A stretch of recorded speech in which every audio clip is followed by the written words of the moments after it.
And we're recording. Tracy Alloway, thanks for being on Fitness and Consciousness. Thanks for having me, Ryan. I'm really excited about this and all the work that you're doing too. Oh, thanks. So I found you on Instagram. A buddy of mine, I guess you popped up because a buddy of mine, Joey Lavelle, likes a lot of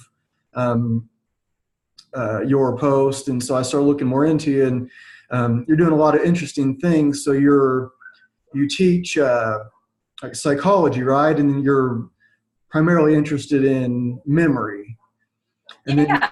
So I'm a professor of psychology, and one of my areas of research interest is something called working memory, which is kind of like your brain's active memory. And so I've done a lot of research looking specifically at how we use working memory in the classroom, in the workplace, and even from a fitness perspective as well. Yeah, I actually have your book here. That's fantastic. And, I'm only on page 20. I just got it. But so I don't know if I was familiar with it being called working memory before, but like I said, I'm only on page 20 and I haven't flipped around very much in it. It was like you have like these kinds of memories stored in different places, and then your working memory is the thing that goes and gets it, kind of like gets it off the shelf, or is that like, or if you could explain like what is working memory compared to like what does it actually do? What is it? Sure. Well, working memory is kind of like your brain's conductor. So if you think of an orchestra or a symphony, you have all the musicians, you have the violins, you have the brass and the strings and so on. And the conductor's up in the front, and he doesn't actually play any music, but he brings everything together. So he says, okay, your turn, and so on. And that's a little bit of what working memory does in our brain. So working memory actually is in the front of our brain, in a part of the brain known as the prefrontal cortex. And as it's up there, when you're using your working memory, you're using it, for example, in a job interview. Your working memory is the conductor that goes to your hippocampus, your long-term memory, and says, hey, I read this fact about this company. I'm going to pull it out and use it right now as I answer this question. If you're a student and you're studying for an exam, it's your working memory that goes back again in your long-term memory and says, oh, I remember reading this in chapter 5. I'm going to pull this information out and use it right here. We also see that working memory is used for emotional regulation, how we manage our emotions. And it works with another part of our brain called the amygdala, sometimes known as our emotional hub or center of the brain. And so working memory that kind of says, okay, a little softer now, or yeah, now we can get excited and so on. So working memory is really like our brain's conductor, pulling all of these different parts of the brain together. Yeah, I found it interesting. Oh, sorry, your like video was a little off there for a second. I didn't interrupt you, did I? Nope, okay. You're good. Yeah, I was like reading, and like the guy was like asked a question, and it was like a under pressure kind of thing, where so if you're like under pressure, you're not going to be thinking of like stuff that doesn't matter, like what color your car is or something like that. Like if you're under some kind of stress, like like something has to happen immediately, or like you said, like the job interview. It's like, what is it that shuts out what's not important and allows you to like focus on? So the working memory just are certain things getting shut off, or what's the that's a good question. So if we talk about it in the context of sports, since I know a lot of the work you do is fitness related. If you think about someone who's an athlete or a sportsman, that whole idea of choking under pressure, even if you're thinking of test anxiety, like taking a math exam or performing at an important tournament or championship, if your working memory has to do two things, if it has to think of what you need to do as well as manage your stress and anxiety for that event, it can get overloaded. It's juggling too many balls. And so that's why when we talk about sports, we actually say it's better to learn not using your working memory. And there's an important reason for that. If we learn using our muscle memory rather than our working memory, then our muscles learn to just kind of automatically know what to do. It's like when you pick up a pencil, you automatically know, yeah, here's how I need to write. You don't actually have to use your working memory as an adult to think, do I close my fingers over the pencil? Do I hold it this way? What do I need to do? All of that is already automatic in our muscle memory. And it's the same thing if you're learning a new skill, whether it's tennis or golf or something that involves skiing. And in my case, as I talk about in the book, if you turn off your working memory and let your muscles just kind of feel what you need to do, that's a great way to learn, because then your muscles make that movement automatic. And when you're in a time of stress, so even, you know, the example that was given in the book, I'm obviously not a champion skier, but skiing under pressure may be icy conditions or something that when you're a beginner skier and all these things may make you more stressed, your working memory is free to say, hey, let's manage the stress. I can look out for the patch of snow that's not icy, or I can, you know, manage the crowd over here that may be cheering too loudly, or whatever that stress or source of anxiety may be. But if your working memory has been the recipient where you learned that physical activity, then you're also thinking, well, do I hold my racket this way? Do I stand this way? What do I need to do? And it's too much for your working memory to keep all of that in mind.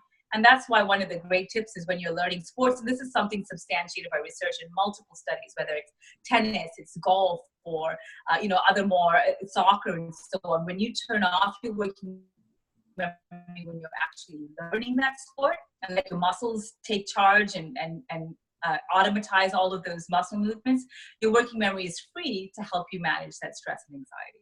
So you end up performing better. So you're able to like go with the flow, or get in like flow state, because you're not like worried about all these other things. Yeah, in part, muscles kind of take over and say, hey, I know what I'm doing. You know, working memory, you just take care of the stress, but my golf club or whatever that might be. Yeah, I was, I'm going to hit pause for a second. Okay, we're recording again. Okay. All right. So can you finish your like that last like 30 seconds, because the video was kind of cutting out a little bit? Yeah, sure. Like so one the of flow the things state. I'm saying is that there's a substantial body of research to show that when we learn a sports movement by turning down our working memory and actually letting our muscle memory take charge, then we have a working memory free to manage any stress and anxiety. So it makes us much better performers, because we're not constantly thinking of how to use our working memory to, you know, think, do I hold my racket this way? Do I hold my club this way? And so on. Our working memory is free just to think, this is stressful. How can I manage this? And so on. And yeah, that makes sense. And what I was thinking of, like, I was trying to think of what to ask you, and like sometimes I'll describe, like when I'm sending out like the podcast invitations, I might say it's like it's a conversation format rather than an interview. Yeah. Meaning like I wrote down a few things to ask you about, but I more generally have different directions I want to go. I want to talk to you about like movement and different things, but I didn't have a specific movement question written out. And because kind of what I've found is sometimes if I just have a list of these 20 questions, I ask one, I'm waiting for you to get done, and then I'll ask this one. And then I'll wait for you to get done, and I'll ask number 3.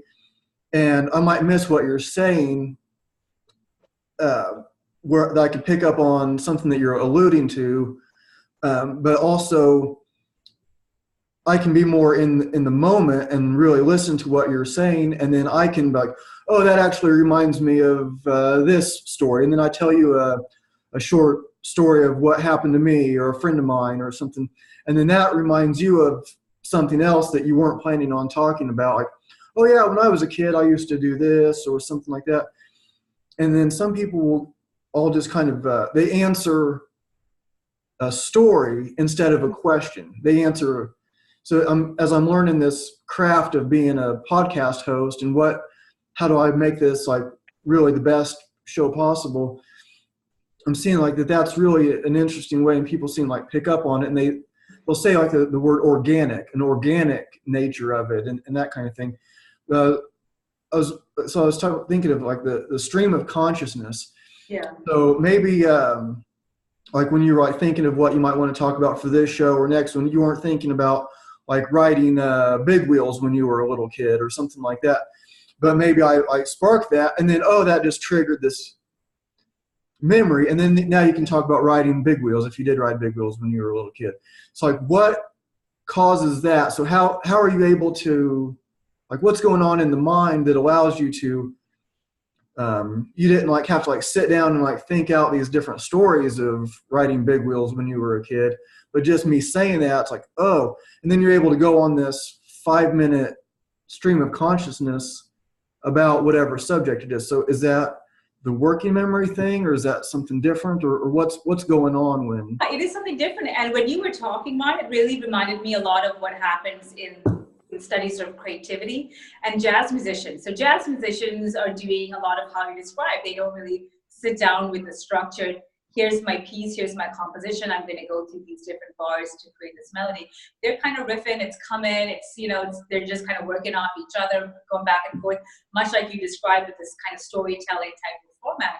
And what researchers have found is when they looked at the brain, what's going on, there are two really important things that are happening. The first thing that is happening is that our working memory is turned down a little bit. And the second thing that is happening is the part of the brain that is activating our self-awareness, or sort of subconscious part of our brain, that's being amplified a little bit. And I think that's what's happening here when you look at people who are highly creative. In this case, they were jazz musicians in the study, but they're kind of amping up their self-awareness, that introspection, and they're saying, hey, this is what I'm feeling, this is what I'm going to go with, and that's what's coming out. So it's not structured, it's not formatted, and that's a source of creativity. And in fact, a long-standing agreed upon definition for creativity among psychologists and so on is this idea of divergent thinking, that you have the set way of thinking, and then if you consider someone creative, they think divergently or differently from that set, from that, you know, think of jazz musicians, think of this kind of back and forth that we're talking about. And that part of the brain is also in the front of the brain, in the frontal cortex, but it's more related to our introspection, our self-awareness, and self-expression, really. Yeah, it's really interesting how it works. I've seen you play piano. Yeah, I heard some of it. You're really good. When did you start playing? Oh, when I was young, when I was 7. But a lot of what I play is exactly that. I've just made it up on the spot. I don't have any, you know, set composition. It's more really just what am I feeling right now? What kind of notes do I want to play? And it's, you know, it's a nice change from playing a structured piece too. So. Yeah, I play guitar, and I started playing when I was 13. I'm 39 now. Mm-hmm. And I can play some cool stuff, but I kind of learned in a weird way, not real structured. Here's your scales and modes and all that kind of stuff. I kind of learned just by playing. It's kind of hard to explain, but it's like playing a song. I want to learn a song, so I'd play it. But I didn't. So my music theory was like kind of off. So now I'm like kind of going back, and I started using Musician. Okay. It's are you familiar with it? It's like this subscription. It's like $9.99 a month, and so I'm like starting at the beginning. I don't care if I've been playing for almost 25 years or whatever. I'm like I'm trying to get like this more structured approach instead of because I think that'll help. Because I kind of got in this like rut. So when you're able to just kind of like play what you feel. Yeah. You're using this in your knowledge of the brain, like you're talking about, like the flow. Mm-hmm. So when you, I guess, I'm trying to say, like how do you get better at it? I guess is what I'm trying to get to. Like, how do you get better at just as a musician going with the flow? Yeah. What you feel. So I think as a musician, a couple things have to happen. First, you need to have some residual knowledge, whether it's like for yourself in the case of guitar, whether it's knowing that these are the chords that are going to work together, whether it's 1, 4, 5 chords to make up the song, or you know what the minor correlates are of the major and so on. Whether it's that, you know, the finger placement, obviously, having that skill automatized makes it easier to turn off your working memory and get into that flow state, especially in music. So imagine if you're trying to play a song, and for me, for the piano, for example, if I'm trying to play a song and all I can think about is where's my C, you know, where do I put my fingers now? It's hard to kind of be automatized in my playing when I'm constantly thinking of where my finger placement should be. It's the same with, you know, whether you're playing a brass instrument up here or whether you're playing the guitar for the chords and so on. So I think the first step is to be able to automatize the kinds of skills. So even if all you know is 3 chords, that's great. just focus on those 3 chords, and then let yourself let your fingers be automatized, and change your plucking, or change, your strumming, or whatever that might be, and let that help you achieve more of that flow state. And it's turning off that part of the brain to allow yourself to be more introspective rather than that working memory dominant part. So some quick ways to do that are if you want to be more creative in your musical sort of composition, is to do that when your brain is tired, when your working memory is tired. So then your working memory isn't tempted to kind of sneak in and say, hey, I remember reading, this is how we should play this song, or this is what we should do with our fingers. We want it to be completely automatized, and so that your feeling, really, if you will, your musical feeling is taking over. So if you're, if you're sort of tired before bed and you're thinking, I can't do anything else, maybe that's a good time to pick up the guitar and start strumming. Another way to do that would be maybe to overload your working memory intentionally. So when you're playing the guitar, when you're playing the piano, you could try counting backwards from 100, but in sixes. So you go 94, 88, 82. So that's a great way that researchers find that can actually overload working memory. And they find that it's very difficult for people to do another cognitively demanding task when their working memory is overloaded by counting backwards like that. So you can count backwards and then start strumming. And it may be a little tricky at first, but you may realize that your music is flowing a bit better because your working memory isn't kind of, interjecting and saying, hey, you should do it this way. So those would be a couple of tips that we can use to turn down our working memory so that we can turn up that self-reflection. And it's part of the medial frontal cortex. That's where the researchers found when they were looking at these jazz musicians. So we want to turn that up and turn up prefrontal cortex stuff. That's really amazing. I've never heard of that before. Sometimes when you're playing, I would kind of keep time like naturally, but I might be off a little bit. Now that I might go in this computerized thing, sometimes I'm a little early, I'm a little late. And so it's kind of interesting, other than my like internal clock I usually play by myself. So I don't really know if I'm, slightly off. Mm-hmm. That's interesting, like counting backwards when I'm trying to improv or play something that's, I'd never really heard of that before. No. So you're talking about your fitness, and I've seen and how that affects memory. And you're doing like aerial stuff. I see, like running and my Sims are right next to me over here. and like yoga, and you're doing a lot of like barefoot stuff. So like, how does that help your memory? Yeah, so as a psychologist, I kind of like to know if some of these ideas can actually be tested and what they show. So one of the big studies that we did at the university with some runners was to actually see if barefoot running may make a difference to working memory, if there's that kind of two-way street. And really the reason behind that is because when be running at the beach, and you take your shoes off, it just felt a lot better. And you realize that you have to pay so much more attention. So you don't get, I live a couple blocks from the beach, and you don't want to step on a shell or something else. And so you're kind of keeping track. And I realized that before, when I would do a road run with shoes, I would turn my mind off. I would just kind of zone out. A lot of runners talk about that, and just, kind of forget about what I'm actually running and let my mind kind of work through stuff. But when I was running on the beach, I was far more attentive to where my feet were, where I was, and everything. And I wanted to know if this was actually making any kind of difference to working memory. So we tested this with a group of runners. We made sure that all of them could run 2 miles in a sitting without feeling too tired or exhausted. And we had them run in 4 different ways. The first 2 ways, they were running barefoot. But what we did is we used an indoor track, and we put chips, like poker chips, on the ground to kind of simulate this idea of running barefoot outside, where they actually had to land on the poker chips like a safe spot. So imagine if you're running in a park or on a beach, and again, you want to avoid some shells or some sticks or pebbles or whatever. So you want to find that safe spot for your feet. So the poker chips were simulating the safe spot. So they ran barefoot with the poker chips on the track, and then without any poker chips on the track. And they came back another day, and they ran with shoes, also with poker chips and without poker chips. We measured their heart rate, we measured their self-selected pace. We worked with someone who's an exercise physiologist, just to kind of look at all of these other physical factors that are going on when you're running, to see if you're running too fast or too slow. Does that affect how your barefoot or wearing shoes can affect the impact it might have on working memory? So we were able to control for a lot of these other factors that can contribute to the effect of exercise on the brain.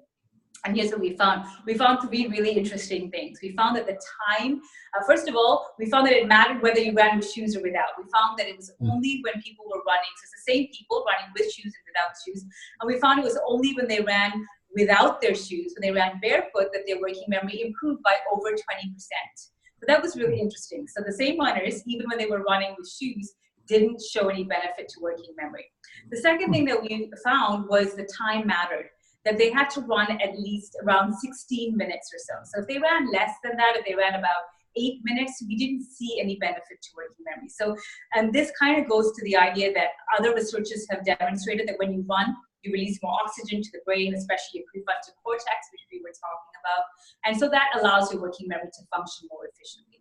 So we know that that time may have allowed more oxygen to come to the brain, improving our working memory. And the third thing that we found is that barefoot running only improved working memory when they were running with the chips on the ground. So you actually had to focus on what you were running on. So let's say you wanted to run barefoot on a treadmill.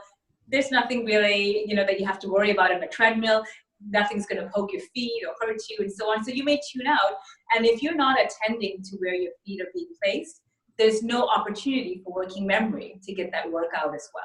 So we found that with our runners, it was when they ran barefoot for 16 minutes, and only when they were actually focusing on these little poker chips on the ground that we saw the benefits for working memory. And think about it, 16 minutes, you can see over 20% improvement to your working memory. That could be really great if you have a big presentation that day or an exam that you want to be sharp and focused for. Yeah, that's pretty amazing. So to kind of happen naturally, if you're like out in the woods or something and you're barefoot, then you'd naturally be like looking out for all the sharp stuff. And yeah, it does. So I wonder about like the real science behind some of it, because they talk about like earthing and like sure. Negative ions and like, is that real? Do you like look into that? We didn't in our study, and I know that people are starting to look at some of these emergent ideas and how reliable and whether or not we can replicate that. In my own research, another study that we had done was looking at something called natural movement. So again, when you're out in the woods, if you're climbing, you're doing these bear crawls, and we compared 3 different groups of people that were engaging in these natural movements, and that's a big thing. People are, some people are wanting to move away from the gym, but still wanting to be active. So they want to be outside, doing things that we used to do as kids in the playground, those monkey bars, going along them as fast as we can. So I wanted to know if that kind of movement might also have a benefit to working memory. So I compared a group of people doing that for over an hour. I compared a group of people doing yoga, a stationary form of yoga called hatha yoga for the same amount of time. And then I compared a third group that were learning new information. So they were cognitively stimulated, but they were sitting down the whole time for about an hour and a half. So I could see these 3 different groups of people, which of them might show improvements to working memory, and we could kind of figure out, was it if you're being cognitively stimulated that you would see improvements to your working memory? Is it just the fact that you are being what we call proprioceptively aware? So you're aware of your body's position in space, which is what yoga teaches. Could that be beneficial to working memory? Or is it something like natural movement, where we suggest that you are aware of your body's position, but you're also dynamic? So you're proprioceptively aware, but you're moving, you're bear crawling, you're holding on to a branch or a monkey bar. So you're constantly engaging and involving your working memory in each next movement that you're making. And we saw that it was that natural movement type of activities that showed, again, about a 22% improvement to working memory. And these were adults, some is, up from 20 to 60 years of age. So it was encouraging to see that this kind of benefits are across the board in adulthood. That's really fascinating. I'm actually in the process of organizing a workshop with like 7 other instructors. And my rule for it was no equipment. So we're just going to be doing like a lot of them can do like animal movements, like capoeira, yoga. And that was kind of like my thing. I was like, all right. So they had like some of them before. We've done 2 other ones with like this similar kind of. We have they're not just helping me do what I'm saying. They're doing whatever they want. I choose them because they're really awesome instructors. It's like, I want you to do whatever you feel like doing. Mm-hmm. And this time my only like little hitch was this time no equipment. Mm-hmm. And so we'll do probably outside, teach at a wilderness survival school. And amazing. It'll be like a lot of that stuff. So I might have to do like some, like quote you in some of the advertising or something. So like talk about like working. Yeah. Oh, definitely, definitely. And you know, if you want to give them a quick working memory test before they begin the training, and then again at the end of the training to see what kind of improvement they're having as a result of your course, I'd love to be part of that too.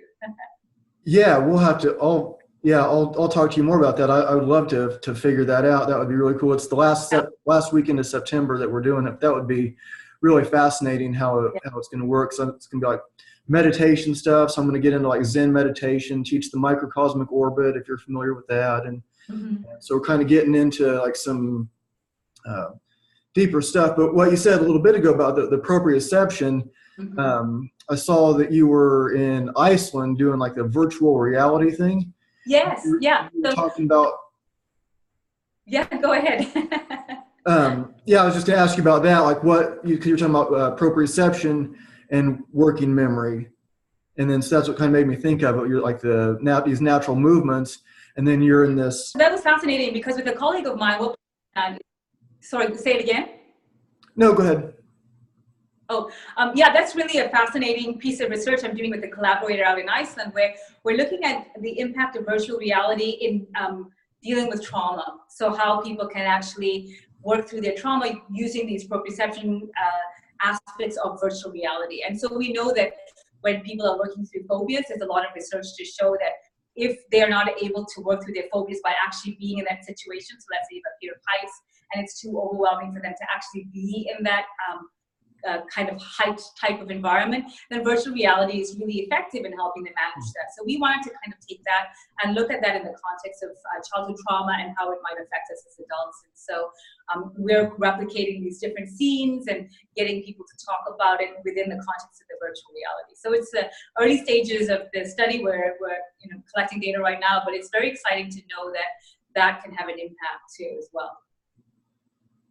Yeah, that makes sense, because like when we have like phobias, isn't it like the common thing we like if you're really afraid of spiders or heights, like for heights, we'll just step on this thing that's a foot tall, and then like go up higher, and then you just kind of like face the fear, and that's how it's so like what kind of environments are you talking about? Is it like driving a car, like maybe they were in a car wreck so they're afraid to get in a car, or what kind of environments are you studying?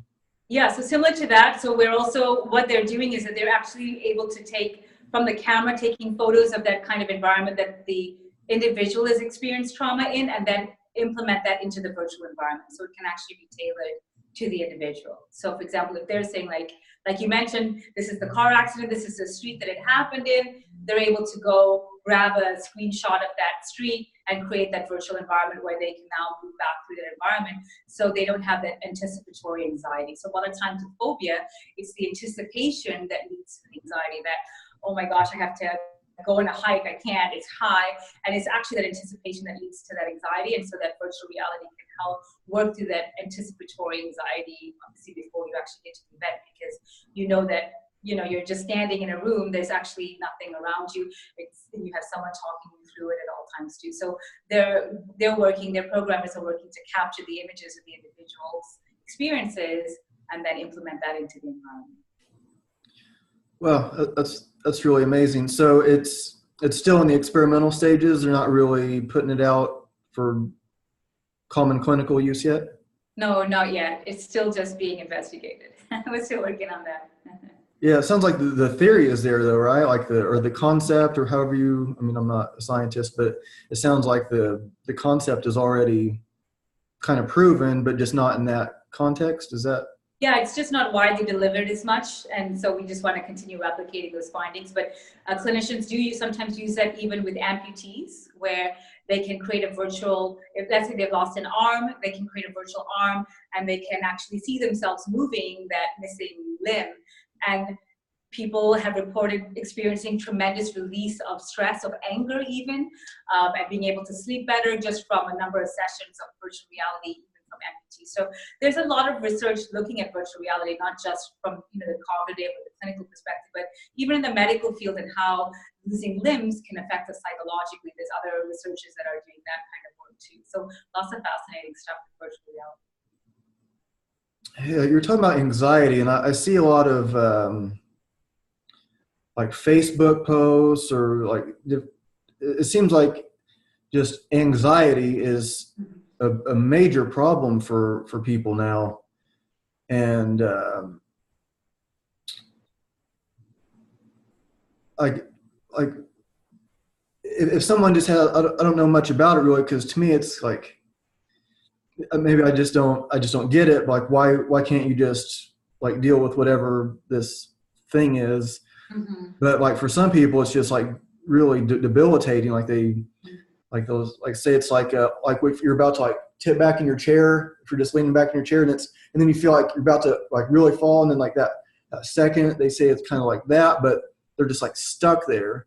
Yeah. So is there like from like besides like a trauma, is there work like other solutions for more like general anxiety, or is like all anxiety from some kind of a trauma, or what could Yeah. actually? Oh, in fact, I've done some work looking at things like test anxiety. So you have generalized anxiety disorder, which can affect you across the board, and that tends to be far more debilitating. It can actually affect your everyday functioning in life.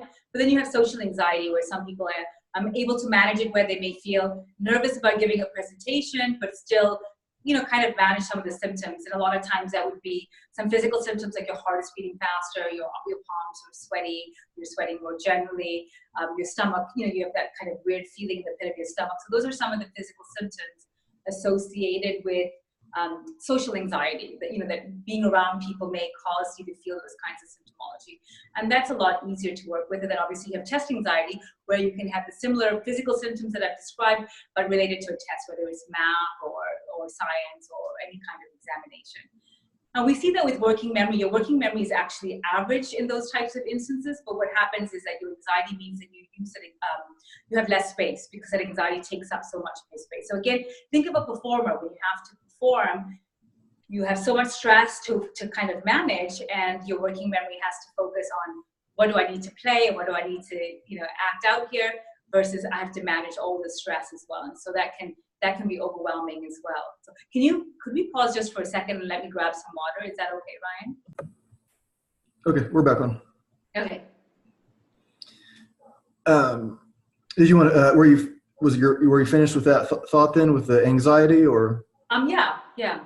And I mean, other than the only thing to mention is that there is a difference between trait anxiety, which is something more stable, something that you're born with, and some people are naturally more anxious than others, or state anxiety, where something very specific in your environment acts like a trigger, like social anxiety or test anxiety. So it may be that you're not generally an anxious person, but you have a trigger, whether it's public speaking or a math exam, that's specifically bringing on these anxious symptoms. So if it's more like the general, it doesn't seem to be anything specific, then I don't think you just answered. But what can you do to? Is there a solution to like exercises people can do if it doesn't seem to be anything? They just have a panic attack all of a sudden, or an anxiety attack, or whatever the. Yeah, so a lot of times clinicians suggest that you can detect the symptoms early and then try to either meditate or engage in some deep breathing, or close your eyes and focus on something positive, or an image that's positive. Some people that are very sensorial, so they like touching something, they may want to have a bracelet or something that they touch, or something in their pocket that they hold on to that might give them comfort, that they've associated with the source of comfort. So there are things like that when you feel like my heart's starting to pound a little faster, I'm feeling a little sweaty, those kinds of early detection, so the individual can begin to manage their own symptoms. Another approach that some people use is to induce those symptoms, so make you breathe extra fast, to kind of get that fast breathing, or help get you sweating and so on, to let you see that you can actually dissociate the physical symptomology from what's actually causing that. So you can say, look, your heart's going to beat faster, but that doesn't mean that you have to feel anxious about this event. So that's a technique that a lot of times clinicians use as well, is trying to work through the physical symptoms to let the individual know that it's not a problem, it's going to be okay, your heart beating faster isn't necessarily a sign that something negative is going to happen. And then we can work through the sort of cognitive piece of why exactly you're feeling anxious. Yeah, it seems like I just see like more and more of that. Like it just seems to be such a common thing for people for some reason, especially women. Maybe is it like more in women than? Generalized anxiety tends to have a higher, it tends to affect women more than men. Social anxiety tends to affect men more than women. So you do see some differences in males and females depending on the type of anxiety. Yeah, yeah. I had a kind of a little change of direction here, but like, what about like past life memory? Have you looked into that? No, I mean, there is some research on hypnosis to kind of bring up repressed memories, or sometimes I have done some work on what research is called false memories, where we can be really certain that we remembered something that happened when actually that wasn't the case. So there is a lot of research to say that people, and that's not necessarily related to past life, but just to say that memories in general are somewhat elusive in that we tend to be very confident that we've remembered something, but it's not always accurate. And so to give you a couple examples, there is a fascinating study where people asked some college students with their permission to give them childhood photographs, and they spoke to their parents about them just to say, hey, this is Susie's 5th birthday party. And then what they did is that they photoshopped a dog or something in the image, and they would say, Susie, do you remember when that dog jumped up and ate your birthday cake? And of course, this doesn't never happen, but Susie is convinced that that happened too. So you can implant false memories too. It's very common. And in fact, there was a legal case, I think a few years ago, where a father sued a psychiatrist for implanting false memories of trauma in his daughter. That they found that he was never the perpetrator of that trauma, and that under the session with the psychiatrist, those memories have been implanted. So you can see that even in a kind of typical college type of population, these experimenters, these researchers were able to implement and implant, these false memories about birthday parties and whatnot. And when they recalled it, the college students were very confident. They said, oh gosh, I remember that dog. What a problem. My whole birthday party was ruined because my cake was by this dog. And even though, none of that had actually happened. So I think it's tricky when you start talking about aspects like false memory, past life memories like you brought up, because there's no way to verify how reliable those memories are. We can't actually say, yeah, this happened or this didn't happen. And we can't look at confidence because people tend to be highly confident that this absolutely happened to them. Yeah, I've seen where people will admit that they committed a crime and they didn't, the false memory thing, it just kind of makes you wonder, like, how much of what I think of what I've done for the past 39 years it was even real. Sounds like a Matrix conversation right now, Ryan.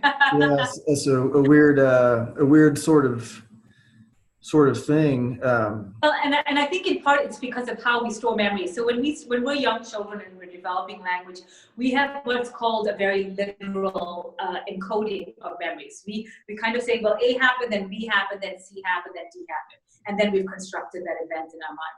But as we get older, it's not very efficient to remember A, B, C, D for every single event because, we're getting older, we're not, 6 years old, 7 years old. So around that time point is when you see a switch in how we begin to store our memories. We no longer go with the sequence of A, B, C, and we engage in what's called gist memory. So we say, instead of A, B, C, D happened, we say, A happened. I generally know that if A happens, B, C, and D also happen. So if I just remember A happened, it's very likely that B, C, and D happened as well.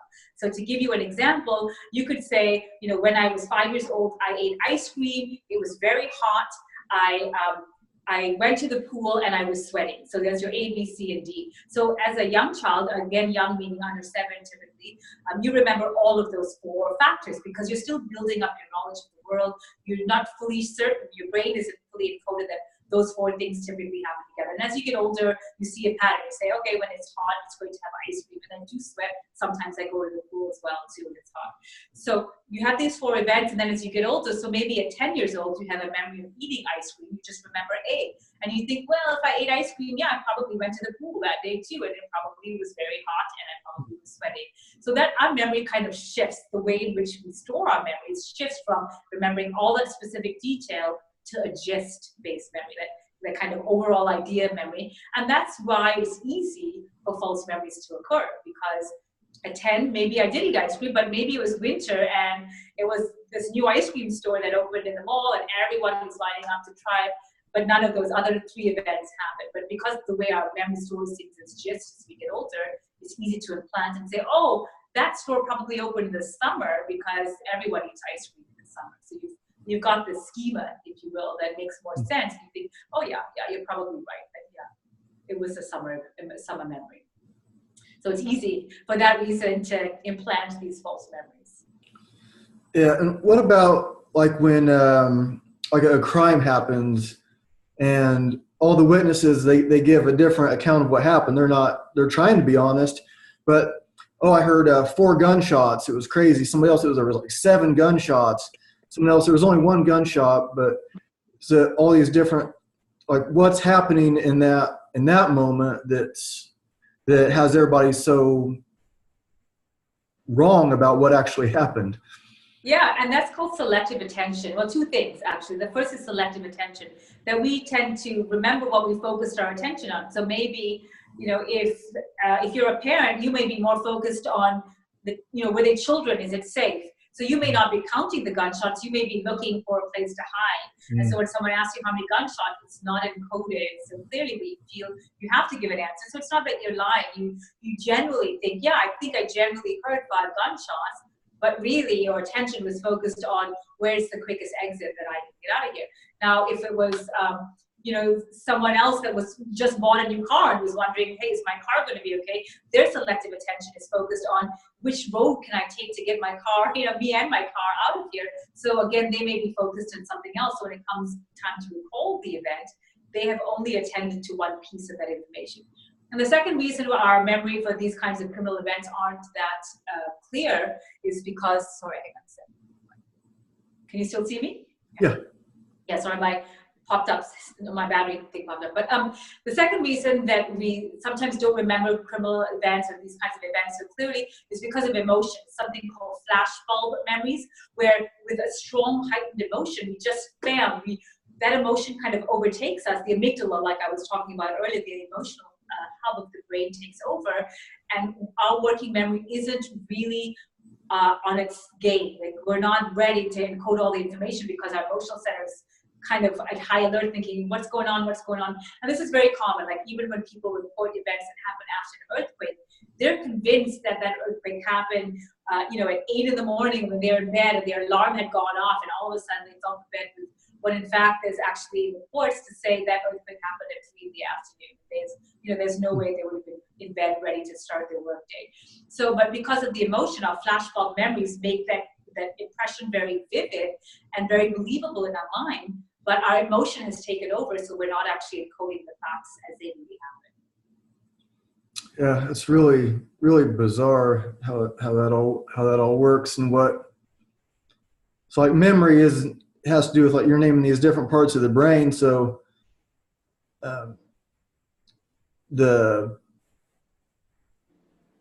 it's like almost like the whole brain has something to do with your memory, like depending on what kind of memory it is, or like if I'm in a. Yeah, so our hippocampus, that's in the temporal lobe. That part relates to long-term memory, like you're talking about, this big library where we remember things that happened to us, our autobiographical memories, childhood memories, college memories, and so on. It also is the storehouse for facts, multiplication tables, states and capitals, and so on. All of this is in our hippocampus, in our temporal lobe. But then you have your amygdala, where we have our emotional memories, and that gets bundled up too, where we connect that. You have our muscle movement, our cerebellum, that's a different part of the brain, parietal lobe, where, like we were talking about earlier, that when you pick up a tennis racket, if you play tennis all your life, or even as a guitar player, like you mentioned, Ryan, when you pick up the guitar, you don't actually have to think, wait, do I hold it this way? How do I, all of that is just natural when you pick it up. Your hands, your body, your fingers, they all know what to do because your muscle memory is taking over. So that's housed in a different part of the brain, like running. You don't have to actually think, do I move my legs this way in order to run, or what do I do now? All of that, your muscle memory is just taking over. Riding a bike, all of that is a different part of the brain. The cerebellum primarily controls that muscle movement. I was wondering also about like deja vu. Mhm. Like what is that? What's going on there? That's very similar to the idea that so you may see something familiar and you may think that you've had that memory. You think that you've encoded that memory before. So you may see a rose and you might think that rose may remind you of a memory that you stored in your hippocampus. And so your brain says, oh no, I was just here. I just stored this memory. And so it kind of creates a copy of that because you have something stored, you know, an image or a color or a smell. All of that can trigger something from a long-term memory.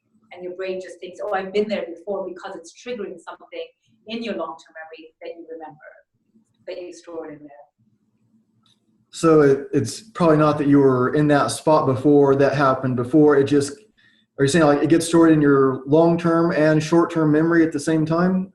Or it's happening in your long-term memory and your sensory memory, your senses are picking something up, whether it's that visual information, that sensory, you know, the smell, maybe even the touch. Maybe you touch a napkin and that triggers, you know, your grandmother's coat that you used to love snuggling, you know, she wore or something, and that you think, oh, I've been here before because that touch and that sensation is triggering a memory that you stored.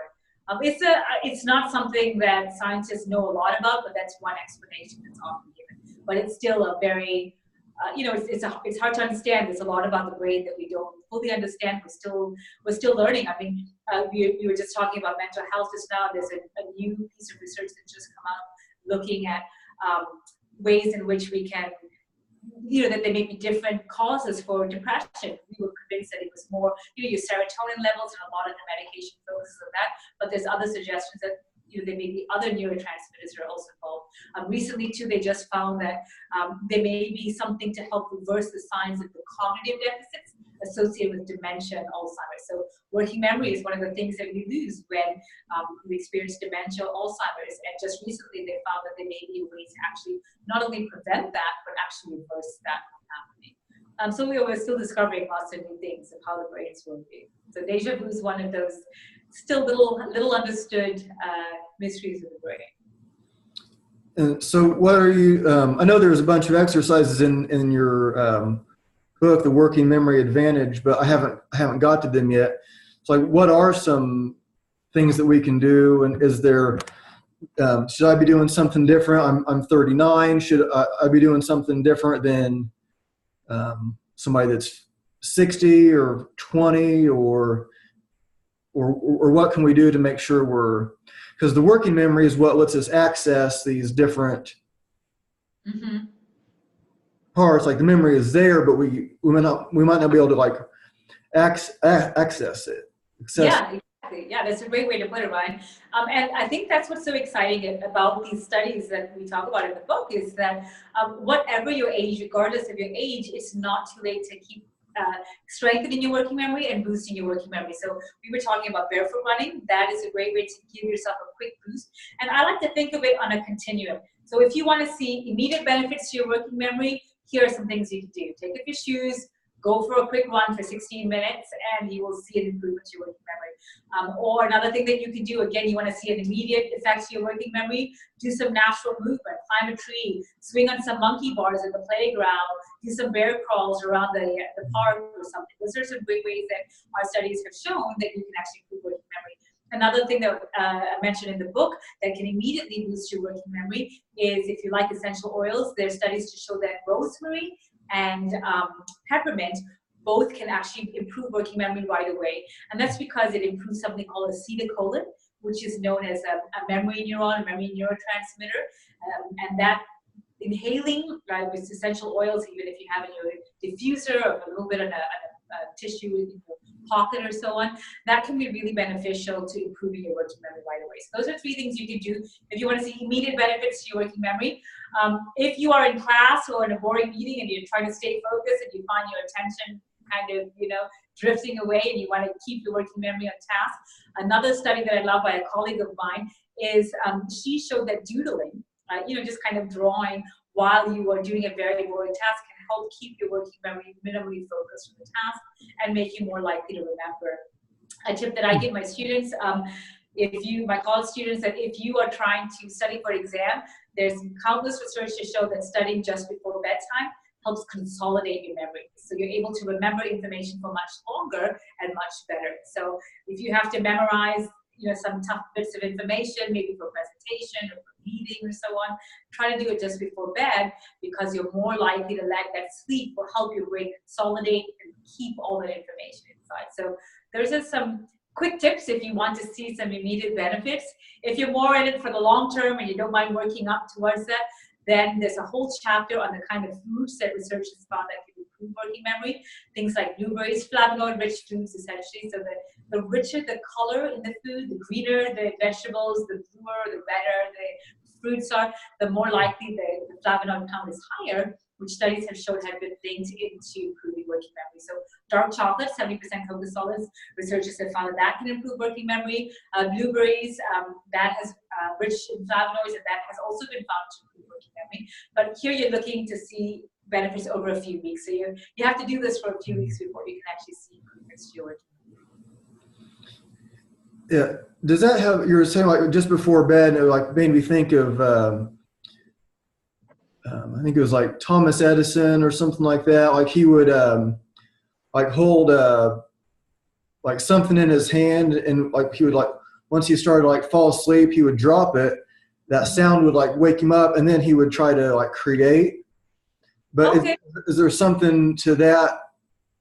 Like you're like, so like studying just before bed, and he was like just about to fall asleep, and then and then he puts him in this creative space. Is it like a brainwave thing, or? Different. So that goes back to what we were talking about with the creativity, where we want to turn off our working memory. So if you're trying to wake yourself up just as you're really tired and your working memory is shut down for the night because you want that creative idea to come out, that's different from learning before bed. Learning, you don't want to wait till you're absolutely tired, but learning before bed it's actually the sleep patterns that help consolidate what you're learning. But what you're describing with Thomas Edison is more the creative process, where you're allowing your kind of self-expression to come out because you've toned down your working memory. Yeah, that's let's see what else is. Like the working memory versus the IQ for success. Yeah. What's that about? Yeah, so that's a lot of my research. I've actually had multiple government-funded projects to look at school children specifically to see if we can find the best predictor for academic success. And time and time again, I found that working memory is a much more powerful predictor of how children perform in school, in reading, in math, and writing, and so on. But the exciting thing for me is not just that it's such a great predictor, but it's also culture fair. So I like to think of working memory as leveling the playing field. So regardless of your zip code, where you're coming from, your cultural background, we found that working memory, I've done studies with colleagues in South Africa, comparing them with monolingual, primarily white English-speaking students, and found that when it comes to working memory, there's no difference in how these students are performing. So very exciting to see that whether your mom read 10 books a night to you versus no books at all, your working memory isn't going to be negatively or positively affected by that. It's relatively buffered by all of that. And it's a great measure of what you can actually do. It's sort of your potential to learn. And so along those lines, I've been invited, the New York City, the independent school system, they used to use IQ tests, traditional IQ tests, as high-stakes testing, like the SAT or the GRE and so on. They would use IQ tests as their criteria for admission into these highly competitive private schools, independent schools. And they began to come across my work, and they asked me to talk about how working memory may be a better measure of a child's ability to succeed rather than an IQ test. And in fact, just yesterday in the news, University of Chicago is not going to require traditional type of IQ testing. Sorry, no battery here. They're not going to require traditional types of IQ testing like the SAT or ACT as part of the college admission. So we're starting to see a shift where educators are beginning to realize that traditional knowledge-based tests like IQ and so on aren't really going to capture how well you will perform, whether you're in grade school or college. Yeah, it's much better at capturing that. Yeah, I can see how it would be. It does seem like colleges or school in general is just different now, and it doesn't really prepare people for the life now. It's like an old model of and it like more like for people to be like employees instead of like to have your own business and like really understand way what you can really like do with your life. It seems like it's more like this old style of school is it's like something needs to change because kids are graduating with tons of debt and they don't know what to do. And so if there's some other way of school that can like prepare them for, I mean, I don't know what all the answers are. It sounds like your way makes a lot more sense than like how we can actually create, what it is that we want. Instead of just like memorizing this stuff and going through this way. So it would be nice to see these. My daughter is 20. Okay. And so she like went to one college for like a month and that wasn't really for her. Now she's looking at like some different schools and I'm thinking like, well, what is your investment? Are you sure school, like this kind of school is a good investment? Instead of like, maybe you should be thinking more like business stuff, not necessarily business school, but like maybe courses, or maybe a school too, but like maybe there's a different path than $100,000 worth of debt before you can start cashing in on that possibly. So I guess it's a matter of like, do you have like, could you speak more on that, or was that like a little bit outside of what you meant, or? No, I mean, that's one of the studies too that we've been looking at, and other researchers have looked at that. But part of working memory is this ability to plan. So working memory is not just actively getting information out of your brain, but it's also whether you can have a goal and create ways in which you accomplish that goal. And so goal identification is a really big part too of that, and being able to use your working memory. So the advice you gave your daughter sounds fantastic. What is your goal? And then work backwards. And that's one of the things we talk about in the book. We've interviewed people like Susan Polgar, who's the first woman chess grandmaster. And it's really exciting when I spoke with her because that's exactly what she does. She says, what's my end goal? What do I want to get here? And then she works backwards. And that makes it so much easier. Instead of trying to think, what do I need to do today? She can say, well, if I want to get here, I just have to kind of, like finding a maze. You start from the inside and then work your way back out like the other way. It's a lot easier. And so that's one of the benefits of using working memory is you can use it to plan and say, here's my goal, and I want to work backwards to get to that goal. What are the steps that I need to take to accomplish that goal? Yeah, it's really fascinating how it all works. It really seems like there's a real shift in like the consciousness and what's like how we're learning and what people are being drawn to. You're talking like the natural movement that seems to be getting more and more popular, and you're talking like spatial awareness and yoga, and like yoga is just exploding, and I mean it's getting more and more popular all the time, and like people are kind of like figuring out these different ways. Like I first got into personal training in 1999, and I was like about 20 years old, and it was just like a kind of a different world then, and like what I was wanting to do was not really popular, and it's like stuff wasn't really new because like at my jiu-jitsu school when I was 18, 19, we did a lot of like animal movements. The warm-up looked like yoga stuff. We were doing all these different things, and that was way before like Instagram and all this stuff. Now like it's just exploding more and more. So like what got you into the natural movement? Did you know about it? Like, and I was going to ask you, like, what made you get into this? So fascinated with memory and decide to devote so much of your study towards memory, and like what was the like beginning of both of those, the movement exploration and the memory study? The memory exploration really was just part of my Ph.D. When I was done with my Ph.D. I was offered a postdoctoral fellowship, a research position, and it was government funded, and a lot of that was focusing because working memory. At the time, people were looking at it more from a clinical setting, from a patient perspective, and how memories working from trauma, from patients, and no one was actually looking at its wider application.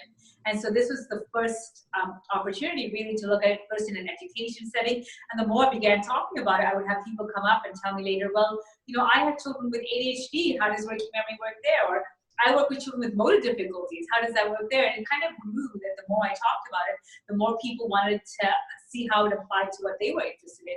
And when the natural movement, as you mentioned, was starting to grow, and that was a lot of the kind of things that I enjoyed doing too, running barefoot, climbing trees. And I hadn't really thought of, maybe working memory was also being improved from that. And so it was more just an interest. It was something that I enjoyed doing. And as much as people would come to me and say, hey, I work with, these populations, how does working memory work?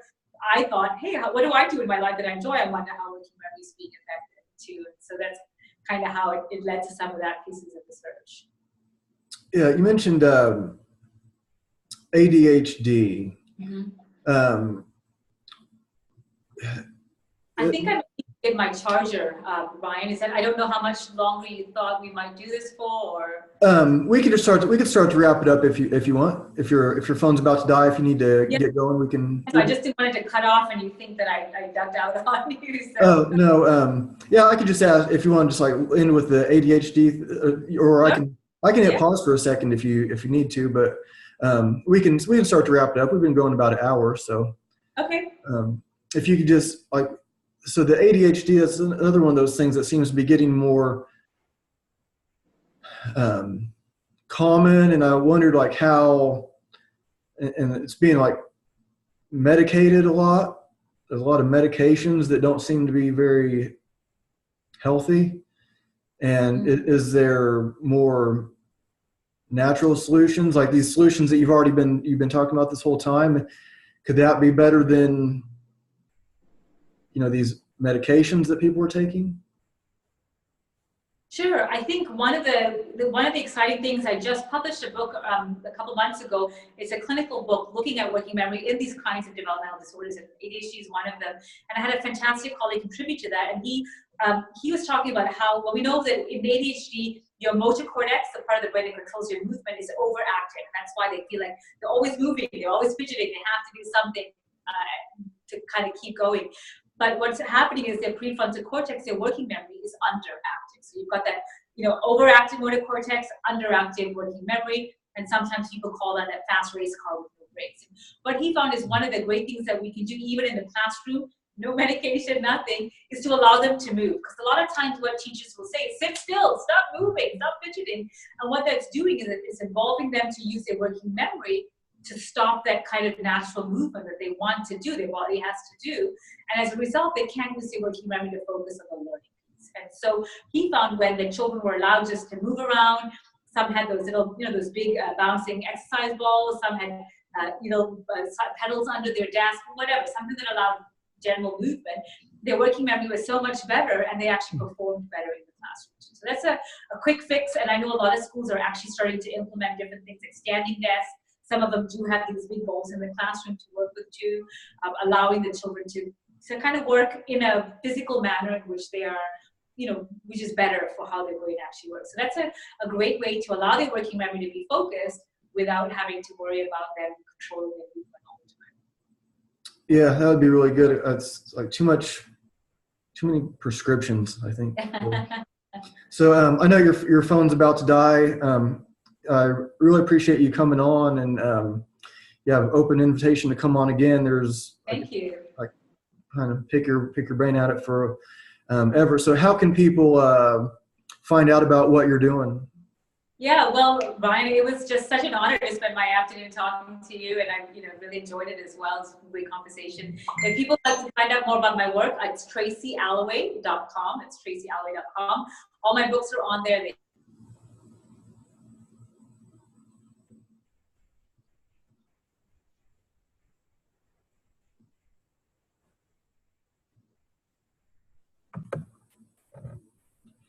Okay, her phone died, and she wanted me to go ahead and finish it up here.